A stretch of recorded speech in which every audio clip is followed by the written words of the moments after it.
Hello friends, welcome to our மாடி தோட்டம். இன்றைக்கி பார்த்தீங்கன்னா உங்களுக்கே தெரியுது என்ன ஸ்பெஷலான ட்ரீ இன்றைக்கி பார்க்க போகிறோன்னு. ஆக்சுவலாக இது வாழை. இது பார்த்திங்கன்னா ஒரு நம்ம சொல்கிற மாதிரி பெரிய பெரிய பேக்லலாம் நான் வைக்கலை. யூஸ்வலாக நம்ம அரிசி மூட்டை அது அந்த மாதிரி சாக்கு பையில் தான் இது ஃபில் பண்ணி வச்சுருக்கேன். பார்த்திங்கன்னா நார்மலாக மண் கொஞ்சம் சாணி உரம் தான் வச்சுருக்கேன்.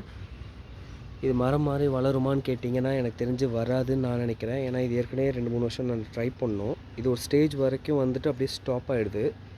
பட் இருந்தாலும் எங்களுக்கு இலைக்கு ஆகும் அப்படின்னு சொல்லிட்டு நான் இது வச்சேன். நீங்களே பார்த்தீங்கன்னா தெரியும், நிறைய சின்ன சின்ன தண்டு சின்ன சின்ன கிளையெல்லாம் வந்திருக்கு. கண்ணுங்கள்லாம் வந்து ஒன்று தான் வச்சேன், பட் நிறைய கண்ணுங்க வந்துட்டு ஒன்றுனா வளருது. அதோடய இலைகள்லாம் நாங்கள் யூஸ் பண்ண ஆரம்பித்தோம். விநாயகர் சதுர்த்திலேருந்து இந்த பொங்கல் வரைக்குமே எங்களுக்கு இதுலேருந்து தான் நாங்கள் இலை எடுத்தோம். எதுவும் வெளியில் நாங்கள் வாங்கலை. உங்களுக்கு தெரியுதா? ஆக்சுவலாக இன்றைக்கி கூட ஒரு புது இலை வந்திருக்கு. இன்னொரு மரத்துலேயும் ஒரு இலை வந்திருக்கு. ரொம்ப ஹாப்பியாக இருக்குது இதெல்லாம் பார்க்கும்போது. நம்ம வீட்லேயும் நம்ம வாழை வளர்க்குறோம் அப்படின்னு சொல்லிட்டு.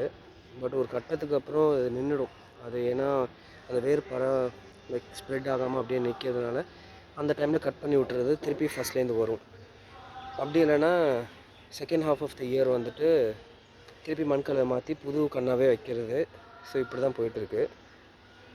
உங்களுக்கு எதாவது தெரிஞ்சது இதில் எப்படி வளர்க்கலாம் அப்படின்னு எதாவது தெரிஞ்சதுன்னா கமெண்ட் பண்ணுங்கள். Thank you friends.